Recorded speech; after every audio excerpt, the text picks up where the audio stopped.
What is up, guys? It's the Sound Alchemist with Gersh1. And today we're back to another spine-tingling episode of For the Greater War. This is a video series where we answer the questions left by you, the viewer. If you have a question for us, comment down below. Put question in front of your question because we get to those questions first. And that is what Alex Ruiz has done. He says, could a Necron or a Necron weapon/vehicle become possessed by a demon or a warp entity, similar to a demon engine? That's a good question. And no, typically that's not going to happen just because Necron technology comes from Noctilith, right? Yes, Blackstone. Yeah, so it's basically warp-empowered or warp-sensitive crystals or stones or material. Minerals, yeah. It's interesting because depending on the lore, some of it says that the stone pushes away the warp, while others say that it absorbs it and then it fires it off. Yep. Which we've seen that in the Blackstone fortresses. Yeah, the Blackstone fortresses are made out of the same thing, and they got corrupted by chaos. So. But the Blackstone fortresses themselves are not Necron technology. The Blackstone fortresses are actually Old One technology. So back in the day, I think the Old Ones probably understood a little bit more about Noctilith than any other race. And then the Necrons kind of adopted the usage of Noctilith in their technology. But like you said, it's there's two elements to it, and the Necrons have figured out a way to basically repel. The Noctilith itself, the vehicles, the Necron technology, is almost like a blank or a pariah or something like that. Right, and not just that, but depending on the type of weapon, or if you're talking about just necrodermis in general, it's not like one thing. It is a conglomeration of micro machines. Yeah. Kind of like that 90s commercial where you got the little micro machines. It's like that, but tinier and more widespread. Yeah. And they're actually alive. They're sentient. So that's why if you're trying to corrupt something with chaos, you have to corrupt like billions of them, not just one. Yeah. However, I'm not saying it can't be done, because the lore of 40K is so fluid. You could literally make anything work. You just got to make it sound correct in the way that 40K is structured. Because honestly, that's the fun thing about 40K. You think something can't be done, and then boom, Belisarius does it, or boom, something gets retconned. So there's never a definite no when it comes to 40K lore. That's basically how most of the lore works. You think a Primarch's dead? Nah. Sanguinius returns. Yeah. But yeah, that's a good question. Right. This next one is by Evangelium.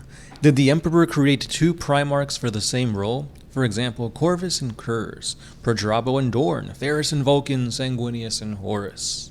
No, there's a nuance to them.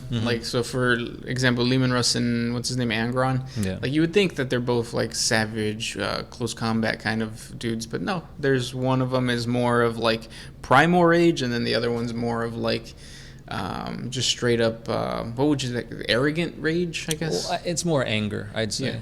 Where Ferris Manus and the Space Wolves, they're not mad at you. They're just bestial and they just want to tear stuff up. Right. Whereas Angrons, they're always angry all the time. Yeah. They got nails that make them specifically angry. And obviously, if you're angry, you're going to be more prone to getting up in there and punching things. Yeah, and I think you have to think of it as an element of war. So with Conrad Kurz and what was the other one? Corvus Corax. They're two very different Primarchs. Yes. They seem similar, but no. No, they're very different. I've actually been diving deep into Conrad Kurz. The dude's really awesome. One little nitbit of information that has stuck with me is that Ferris Manus, which could be considered one of the strongest Primarchs, he said he believes that there's only two people that can beat him, and Kurz is one of them. Yeah. So that just goes to show you that how big of a threat this guy could be, because honestly he was kind of held back by all the visions and premonitions that he had. Yeah. But yeah, so I don't think there was ever a duplicate of anything other than Alfarius and Omegon. Yeah. But then it's a duplicate of a duplicate is still the original's split up, right? Well, yeah, they are twins, so. Yeah. Twinsies. Twins. Next question comes from the big one.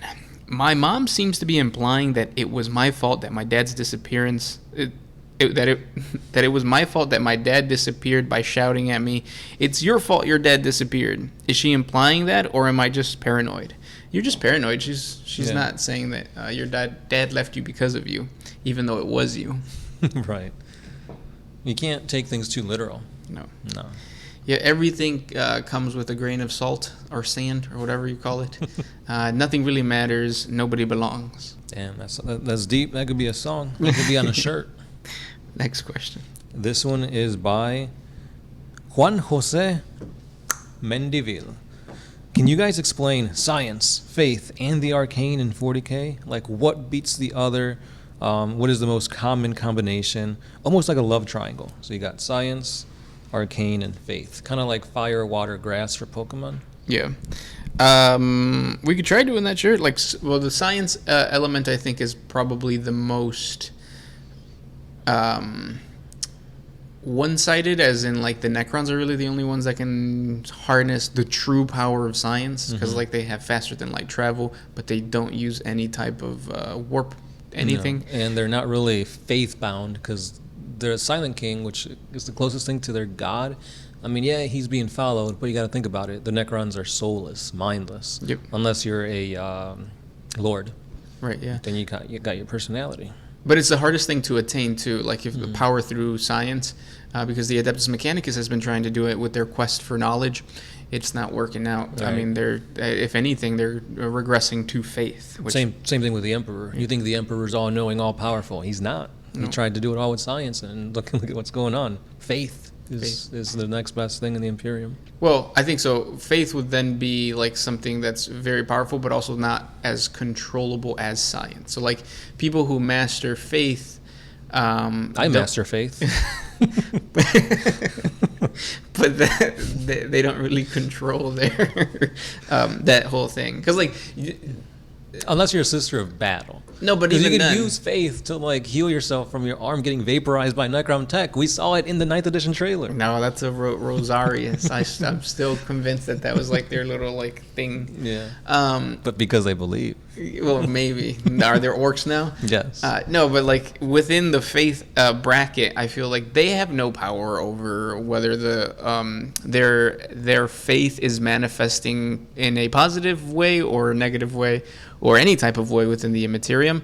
The Eldar did not think that their or decadence and all that kind of stuff created Slanesh, just like the same way that the Imperium right now, believing that the Emperor is a god, it might be manifesting as a like the god of order, or the god of, or not order, but the god of the light, kind of like the Emperor, the god Emperor. But it could also just be feeding other chaos gods. Yeah. So it's powerful but very uncontrollable, whereas science is powerful, controllable, but very hard to attain, and then anybody can be faithful. Right. And then we have arcane, which is The most powerful, I think. yeah, the most powerful, but also the most chaotic.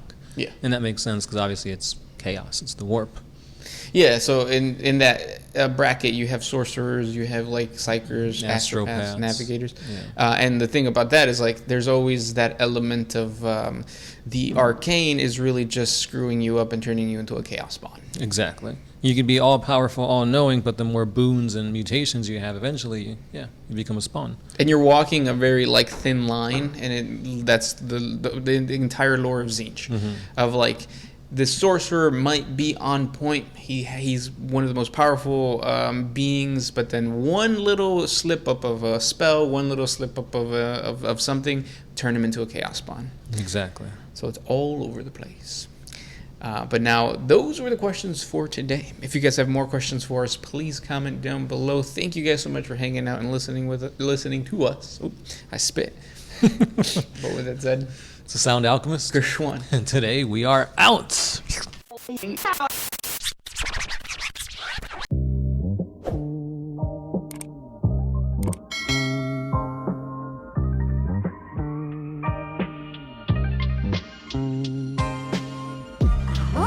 used to put my freedom first in any situation.